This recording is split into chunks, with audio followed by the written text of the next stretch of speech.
Hello, কি অবস্থা সবার? কেমন আছেন সবাই? জি, আসসালামু আলাইকুম। আমাদের ব্লগিংয়ের নতুন সেট আপ, এটা দিয়ে বেসিক্যালি আমি এখন থেকে ব্লগ করব। তো আশা করি ভালো লাগতেছে।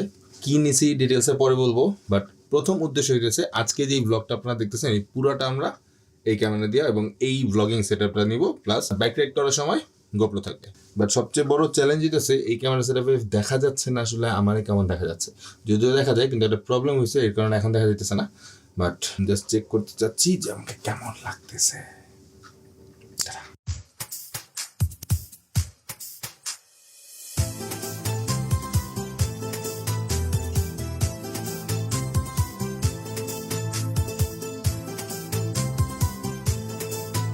গল্প আসলে আমাদের সবার ভালো লাগে। কোনো গল্প মুভির, কোনো গল্প জীবনের। কিসের গল্পের কথা বলতেছো? জীবনের গল্প, মানুষের গল্প, আপনার আমার সবার গল্প। আসসালামু আলাইকুম। এই বাংলার মানুষজন কেমন আছেন আপনারা? আমি হাসান সেতু চলে এসেছি আপনাদের সামনে নতুন একটা ডেইলি ব্লগে। ইস্যুটা হইতেছে জীবনের গল্প, আমাদের গল্প, আপনার গল্প, আপনাদের গল্প অথবা আপনাদের আশেপাশের গল্প। পুরা সমাজে গল্পের কোনো অভাব নেই, বাট এক একটা গল্প এক এক রকম লাগে। গল্পের প্রেজেন্টেশন, যে বলছে তার ভিজুয়ালাইজেশন বা তার পার্সপেক্টিভ থেকে কিভাবে সে বোঝাচ্ছে সেটা দিয়ে। আপনি খেয়াল করে দেখবেন, একই গল্প কারো কাছে শুনতে আপনার অনেক ভালো লাগছে, আবার একই গল্প অন্য কারো কাছে শুনতে আপনার ভালো লাগছে না। আবার অনেক সময় খেয়াল করে দেখবেন যে একটা জোকস আপনি শুনছেন, বাট কেউ একজন এমন ভাবে প্রেজেন্ট করছে বা এমন ভাবে বলছে আপনার হাসি পাচ্ছে, জানা জোকস তারপর হাসি পাচ্ছে। আবার অনেক সময় দেখবেন এমন কোন জোকস যে আসলে আপনি জানেন না, বাট আপনার এখানে কোনো হাসি আসতেছে না, আপনার ভালোই লাগতেছে না। কারণ রিজনটা কি? রিজন হচ্ছে যে গল্প বলছে বা যে গল্প প্রেজেন্ট করতেছে সে ঠিকভাবে প্রেজেন্ট করতে পারছে কিনা বা ভালোভাবে ইন্টারেস্টিং করে প্রেজেন্ট করতে পারছে কিনা। না, আমি বলছি না যে আমি খুব ভালো গল্প বলি, ব্যাপারটা এমন না, তবে আমিও গল্প বলার চেষ্টা করতেছি। আর সেখান থেকে আমি আমার গল্পগুলো যেমন বলবো, আমি আসলে আপনাদের গল্পগুলো আমার ভিডিওতে তুলে ধরতে চাই। যার কারণে আপনার সফলতার গল্প, আপনার পাওয়ার গল্প, আপনার হারানোর গল্প, আপনার ব্যর্থতার গল্প, আপনার জীবনের গল্প, আপনার কোনো ইমোশনাল গল্প অথবা আপনার কোনো ইন্সপিরেশনাল গল্প, যেই গল্পই হোক না কেন আমাকে জানান। আমি চেষ্টা করব আমার ভিডিওর মাধ্যমে আপনাদের গল্পগুলো তুলে ধরতে। আমি চেষ্টা করব আমার কথার মাধ্যমে, আমার প্রেজেন্টেশনের মাধ্যমে আপনাদের গল্পগুলো তুলে ধরতে।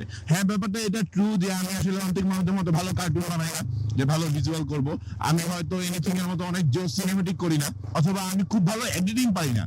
বাট হ্যাঁ, আমি গল্প বলতে চাই, আর বলার আগে আমি গল্প আসলে জানতে চাই, আপনাদেরকে চিনতে চাই, মানুষজনের কাছে আপনাদের গল্প পৌঁছে দিতে চাই। আপনি যদি আপনার গল্প আমাকে পাঠাতে চান তাহলে উপরে দেওয়া মেল অ্যাড্রেসে মেল করতে পারেন, অথবা আমার ফেসবুক পেজে মেসেজ করতে পারেন। চেষ্টা করব আপনার গল্প তুলে আনতে। এমন অনেক গল্প থাকে, এমন অনেক কথা থাকে যে আমরা চাইলেও আমার ওই বন্ধুকে বলতে পারি না, বা আমার ওই ফ্যামিলি মেম্বারকে বলতে পারি না, অথবা আমার ওই কাছের মানুষকে বলতে পারি না। তো ওই কথাটা আপনি চাইলে আমার কমেন্টে করে যেতে পারেন। সে এই এক্সপেকটেশনটা করছিল, হয়তো কোনো সরি, হয়তো কোনো থ্যাংক ইউ, হয়তো কোনো ভালোবাসার কথা, হয়তো কোনো না বলার কথা।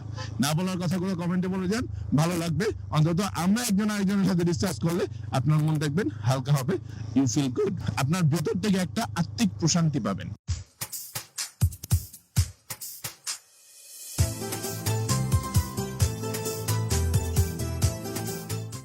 খুব কুল একটা লিফট, এই লিফট দিয়ে আন্ডারগ্রাউন্ডে যাইতে হয়।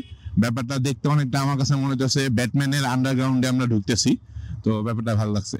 তো চলেন মিটিং শেষ করি, তারপরে বাকি কথা হবে। তো মিটিং শেষ করছি, আমরা ব্যাটম্যানের আন্ডারগ্রাউন্ড হাবের ভিতর থেকে বের হচ্ছি। আচ্ছা, গল্পের পাশাপাশি আরেকটা ইস্যু হইতেছে। ভিডিওর প্রথমেই আপনারা দেখছেন যে আমি আসলে ব্লগিং এর জন্য নতুন সেটআপ নিয়েছি। তো সেটআপটা অনেকদিন আগেই ছিল আমার কাছে। তো এটার প্রাইস এবং ডিটেইলস নিয়ে পরে কথা বলবো, বা ডেসক্রিপশনে দিয়ে দেবো, অথবা কমেন্ট করবেন, জানাবো। তো মেইন ফান্ডাটা হইতেছে এই ক্যামেরাটা অনেকদিন যাবত আমার কাছে ছিল, বাট কোনো অডিওর সলিউশন ছিল না, যার কারণে আমি একটা নতুন অডিও সেটআপ কিনছি, এবং যেটাই ভিডিও ফার্স্টে আমি আপনাকে দেখাইছি। এবং ওই অডিও সেটআপটা দিয়ে একদম প্রফেশনাল ব্লগের জন্য পারফেক্ট, ব্যাপারটা এমন না, বাট আপাতত ম্যানেজেবল। আমি প্র্যাকটিস করতে যাচ্ছি যে আসলে এই ক্যামেরা দিয়ে কতটুকু আউটপুট আসে, বা এই ক্যামেরা দিয়ে আসলে আমি। তো চলেন আউটডোরে এই ক্যামেরা দিয়ে একটু ভিডিও শুট করে দেখি কেমন লাগে।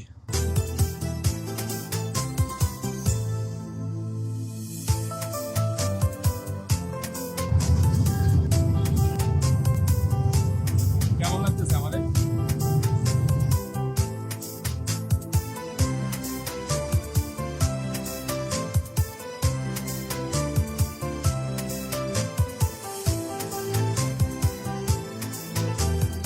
জাস্ট ক্যামেরাটা টুকটাক ইউজ করতে চাচ্ছি, টুকটাক বেসিক শট নিতে যাচ্ছি যে আসলে কি এই ক্যামেরাতে আমি কনফিডেন্ট হতে পারবো কিনা। কারণ এখানে দুইটা রিজন, এক হইতেছে যে মাইক চেক করব, কারণ টোটাল এই জায়গাটার পাশে সব সময় গাড়ি চলে, তো শব্দগুলা কেমন আসে এটা চেক করার একটা উদ্দেশ্য। আর সেকেন্ড উদ্দেশ্য হইতেছে আজকে অনেকদিন পরে লাইট যেহেতু পাইছি, তো এই লাইটে এই ক্যামেরার ক্লিপগুলো কেমন লাগে এই জিনিসটা চেক করতে চাই। তো এই জন্য বসছি, টুকটাক ক্লিপ নিলাম, কেমন লাগছে অবশ্যই জানাবেন যে এই ক্যামেরা দিয়ে রেগুলার আমরা কন্টিনিউ করবো কিনা। শুট নিয়ে বুঝে গেছি যে এই ক্যামেরা যদি আমি হাত দিয়ে ইউজ করি তাহলে প্রচুর পরিমাণে কাঁপবে। তো এই কাঁপার ব্যাপারগুলো আমি জানি না কতদিনে ঠিক হবে, বাট আমি আসলে কন্টিনিউয়াস এই ক্যামেরাটা ইউজ করতে চাই, কারণ এই ক্যামেরার ক্লিপগুলো অনেক বেশি জোস হয়, মানে আমার কাছে জোস লাগে। তো সাপোর্ট দিবেন, চেষ্টা করতেছি ভিডিও ডেভেলপ করার জন্য। অবশ্যই আপনাদের কাছে কোনো কিছু খারাপ লাগলে জানাবেন।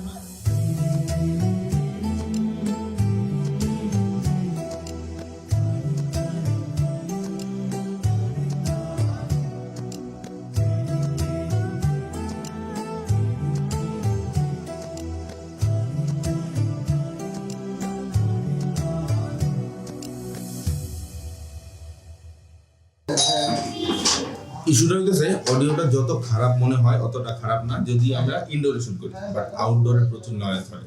কারণ এই জিনিসটা অ্যালাইন করতে হবে যে আমরা আসলে ইনডোরে বেশি শুট করবো না আউটডোরে করবো। তবে ইনডোরে করার ব্যাপারটা আমি একটু স্টাডি করতেছি, পড়াশোনা করতেছি, ট্রাই করতেছি যে স্টোরি টেলিং ব্যাপারটা। তো আজকে আমি এভাবে ভিডিও বানাচ্ছি আপনাদেরকে। আজকে হইতেছে সব কিছু check, sound check, clip check, video check, memory card check, সব কিছু চেকের জন্য করতেছি। তো দেখা যাক কি হয়, বাট আমি কন্টিনিউ করবো এই ক্যামেরা দিয়ে, এরকম ইচ্ছা আছে। আর আমার পেছনে আছে, কেমন আছো তুমি? আলহামদুলিল্লাহ, আমিও শুরু করতেছি। নতুন কোন বাইকের ভিডিও বানাবা বলো?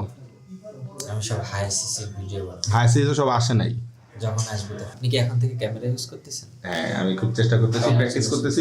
আমরা আপনার দেখা দেখি আগ্রহ পেয়ে আমরাও শুরু মানুষজন মিউজিক কম চায়, কথা বেশি শুনতে চায়।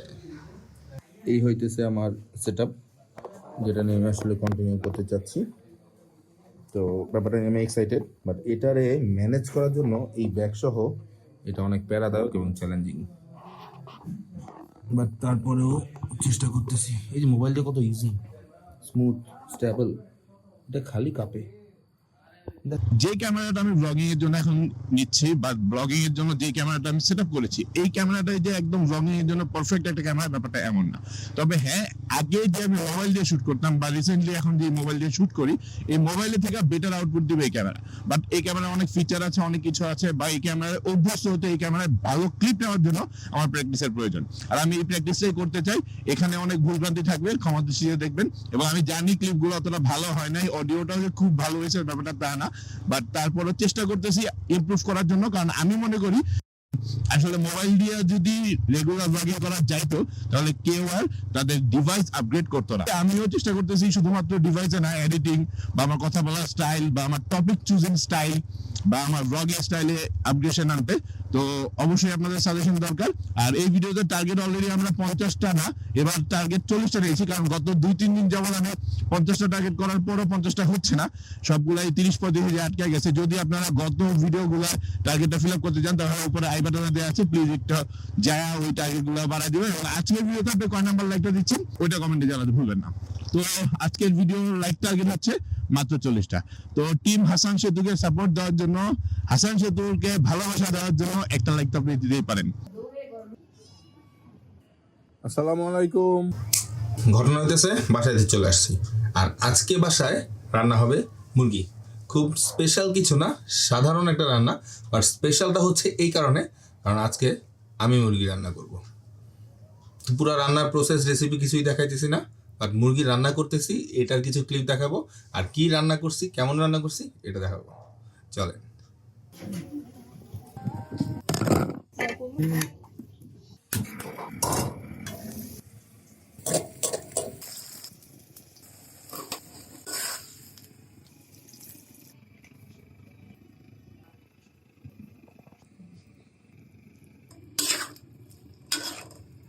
এই হচ্ছে কুকের অবস্থা, এক গাদা পানি দিয়ে বসে আছে।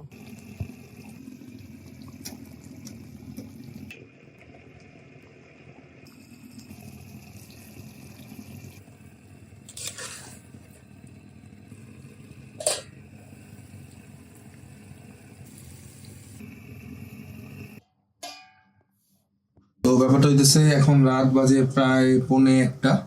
অনেক কষ্ট হয়েছে রান্না বান্না করতে, যদিও আমি এইসব ব্যাপারে অনেক এক্সপার্ট। আর আজকে আমার টোটাল রান্নায় কি কি ইউজ করছি এগুলো তো অলরেডি আপনারা দেখে ফেলছেন, যে আমার রান্না বান্না আজকে অ্যাসিস্ট্যান্ট হিসেবে তানিশা ইয়াসমিন ছিল। তো আমরা এখন খাওয়া দাওয়া করবো, আর খাওয়া দাওয়ার সাথে সাথে আজকে আমরা আপনাদের কাছ থেকে বিদায় নিয়ে নিচ্ছি। আর আজকের ভিডিওর লাইক টার্গেট হচ্ছে মাত্র 50টা। গত দিনের লাইক টার্গেটটা এখনো ফুলফিল হয় নাই, আমি আই বাটনে দিয়ে দিচ্ছি। যারা গত দিনের ভিডিওতে লাইক দেন নাই, আই বাটন থেকে নিয়ে লাইক দিয়ে দিবেন।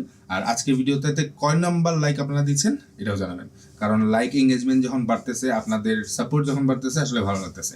আর আজকে সারাদিন এই যেই ক্যামেরাটা নিয়ে পেইন্টটা নিলাম, এর অডিও টোটাল ভিজুয়াল ব্যাপারগুলা কেমন লাগছে অবশ্যই জানাতে ভুলবেন না। আমি হাসান সেতু আজকে আপনাদের কাছ থেকে বিদায় নিচ্ছি। আবারও চলে আসবো যে কোনো সময় যে কোনো জায়গায় ক্যামেরা অন করে। সে পর্যন্ত ভালো থাকবেন, সুস্থ থাকবেন এবং সাবধানে বাইক চালাবেন। আর আমার অনেক ভালোবাসেন। আল্লাহ হাফেজ। আচ্ছা, ব্যাপারটা হচ্ছে একটা মিথ্যা কথা বলছি। রান্না আসলে পুরোটা তানিশা ইয়াসমিনই করছে, আমি জাস্ট অ্যাসিস্ট্যান্ট হিসেবে ছিলাম।